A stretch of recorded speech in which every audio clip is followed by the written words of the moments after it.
Good morning, everybody, and welcome to Arnie's Fantasy World of Sports, where we got a little baseball to talk about. Lenny, great job. Way to lead it off for our Monday. 2 weeks to go in the regular season, and, who knows what's going to happen. It's going to be interesting right down to the final day. Looking at the standings this morning, the Yankees back on track. Now they only trail the second place Blue Jays by a half game, and they got games left with each other.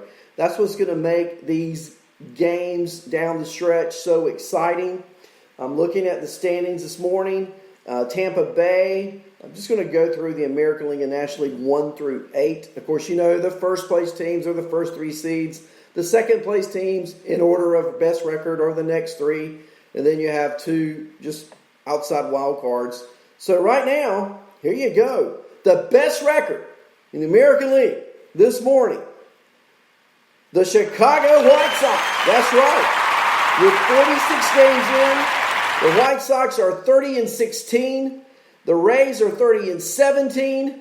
And the A's are 29-17. Look, so you've got one game separating three teams from having the best record in the American League. The A's, we're going to get to the schedule in just a moment. But the A's have a doubleheader today. Got some games to make up from last week. So, wow. Looking at 4 through 6, the Twins, 30-18, second place in the Central. The Blue Jays, 26-20, second place right now in the East. The Astros, 23-24, a losing record, 6th seed, second place in the American League West. And the two wild card teams, if the season ends today, are the Yankees and the Indians, both at 26-21. Now, the Yankees and Indians lead the Mariners by, 4.5 games. So, barring some unforeseen miracle, those should be your 8 playoff teams. Now, as far as seeding goes, to be determined. Note, the Indians are 26-21. They trail the Twins for the second place position by 3.5 games? The A's, I told you the Yankees and the Blue Jays are within a half a game of each other. So, let's see. I got Kurt Hinton in this morning. He says, as I've looked underwhelming of late, I predict an early playoff exit. I don't know if he's talking fantasy or I don't know if he's talking reality. But if he's talking reality, he's talking about the Redbirds in St. Louis. And let's go there right now to the National League, where the Dodgers still have the best record in all of baseball. 47 games in, that means they have 13 to go. They're 33-14, but they only lead the Padres. Oh, he's talking about the Athletics. We'll get back to the A's in just a moment. The Dodgers only lead the Padres by 3 games. 3. They play each other. The Padres, even with Fernando Tatis hitting .220 over his last 10 games, they still are on a major streak. So, who knows? I mean, I think the Dodgers should win the West, but would I be shocked if the Padres did? No, I would not. The Braves are in the second seed, 28-19. They lead the East. And the Cubs, 28-20. They lead the Central. Now, the 3 wild card teams are the Padres, the Marlins, who are 23-21. Second place, and did you watch Sixto Lezcano pitch yesterday for Miami? Because if you didn't, you missed a treat. In the 7th inning, he was throwing over 100 miles an hour in the 7th inning. Only 8 pitchers before him have ever done that in the 7th inning. Some of those names are the likes of Verlander and Scherzer. Not bad company for Sixto Lezcano, I wouldn't think. The Cardinals, 20-20. They are in second place in the Central. Now remember, they've lost the same number of games as the Cubs, 20. The Cubs have played more games. That Central Division is still up for grabs. And we look at the wild card, the Phillies and the Giants. The Phillies are in 7th at 23-22. And are the Phillies banged up. Realmuto with a sore hip. Hoskins with a sore arm. MRI did not show a break, but there's still problems, so they think they may have missed something with the first MRI. They're going back for a second MRI.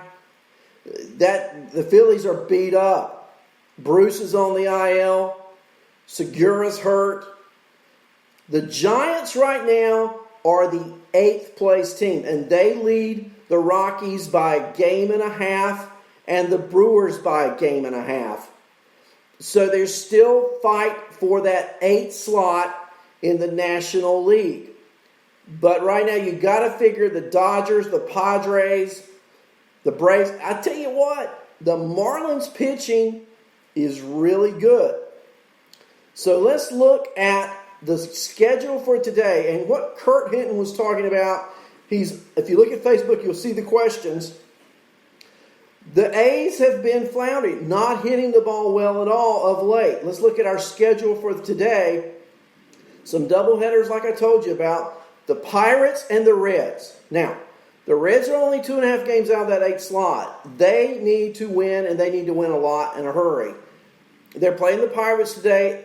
First pitch at 4:10 from Great American Ballpark in Cincinnati. Trevor Bauer and Ponce for Pirates. Second game will be Mitch Keller for Pittsburgh, and Discofini for the Reds.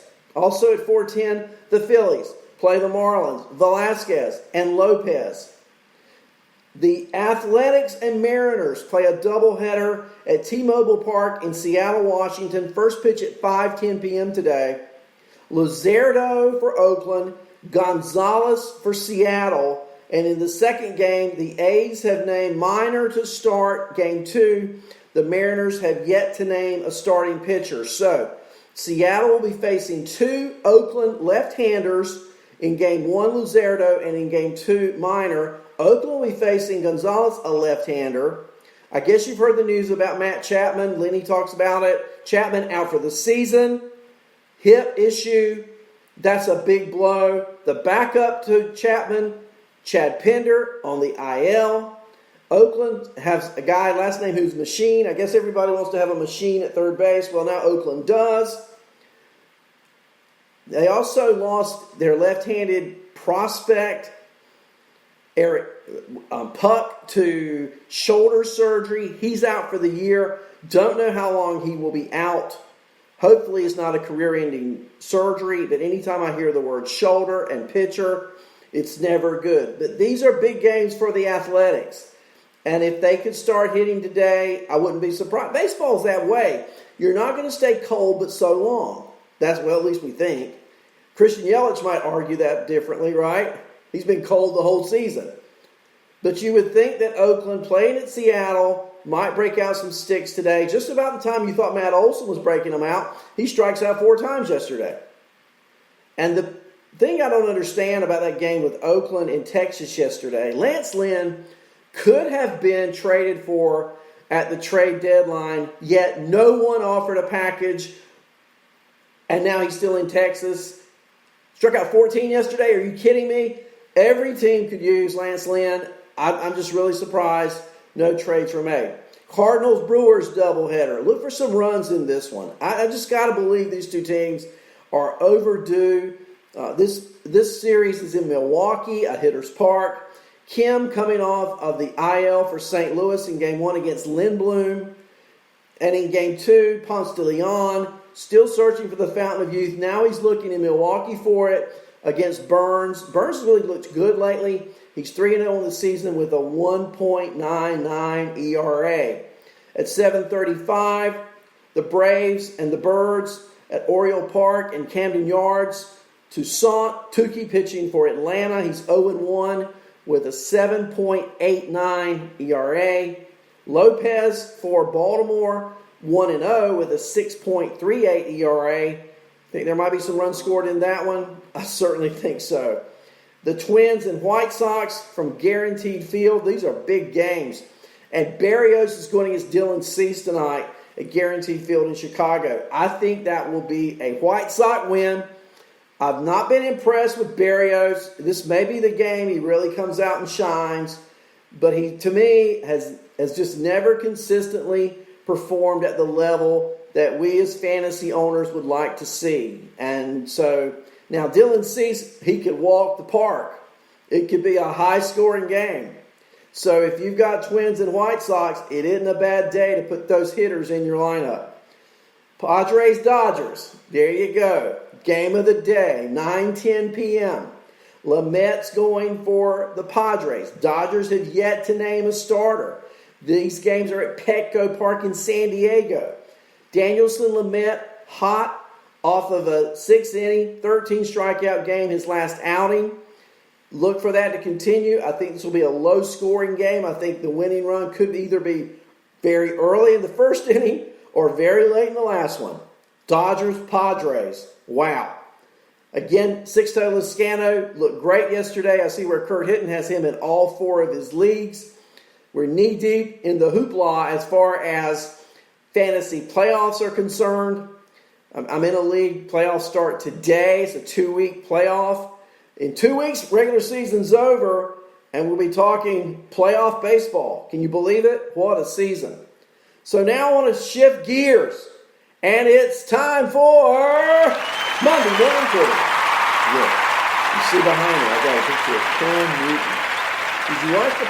Did you watch the Patriots and the Dolphins yesterday? Patriots win 21-11, and it wasn't so much what Cam Newton did through the air as it was what Cam Newton did on the ground. Newton yesterday for the Patriots, I almost said Panthers. He had 15 completions, 155 yards, ho-hum. But he had 15 rushes. That's right, 15 rushes, 75 rushing yards, and 2 rushing touchdowns. In my Yahoo League, that's good for 27.20 points. Great day for Cam Newton at quarterback. We're going to go through some of the best plays of the day this morning in football fantasy yesterday. But as good as that was, it was not the best outing for a quarterback. Russell Wilson, he of North Carolina State / Wisconsin fame, threw 4 passing touchdowns yesterday. He was 31 of 35, and he had 322 passing yards in his team's 38-25 win at Atlanta. Now, I happen to be an owner of Russell Wilson in a league, and Russell Wilson, to me, is just every bit as good as Patrick Mahomes in fantasy. He runs, he throws, and yesterday, don't know what's going to happen tonight with Big Ben and some others, Daniel Jones, Tannehill, you just don't know. But if everything stays pat, Russell Wilson will have had the number 1 quarterback outing in fantasy for week 1. Wide receiver, well, not far behind him is Aaron Rodgers. 4 touchdowns. In fact, he may actually have better numbers, but on a percentage basis, 31 for 35, Russell Wilson beats everybody. But yesterday, Rodgers had 4 passing touchdowns, 364 yards through the air, 32 completions. Wilson did outrush him. But if you went with Aaron Rodgers or Russell Wilson yesterday, you had fantasy gold. Passing, and here's a great combination. If you somehow teamed up Aaron Rodgers and Davante Adams yesterday, Davante Adams, 156 receiving yards, 2 receiving touchdowns, 14 receptions. As much as he was a fantasy darling yesterday, who was your fantasy dud at wide receiver? Well, for me, it had to be Michael Thomas for New Orleans.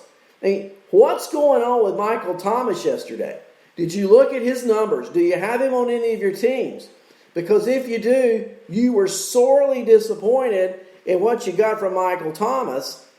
I mean, he was the number 1 receiver in fantasy last year, and in many leagues yesterday, he may not have even scored you 5 points. And that was a game where we expected a lot of points to be scored between New Orleans and Tampa Bay. Well, points were scored. New Orleans wins 34-10.